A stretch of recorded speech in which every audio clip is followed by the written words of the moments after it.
காலாவில் வந்து first film வந்து அவனுக்கு எழுதினா ஒரு பெரிய சாங் ஒன்று எழுதுனா, அதுவும் வந்து ஒரு போராட்ட பாடல் தான் அது.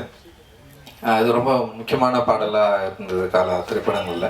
அண்ட் வந்து அவன் வந்து எழுதின காஸ்ட்லெஸ் கலெக்டிவ்ல அறிவு எழுதின பாடல்கள்லாம் வந்து ரொம்ப ரொம்ப இன்ட்ரெஸ்டிங்கான பாடல்களை வந்து எழுதியிருந்தான்.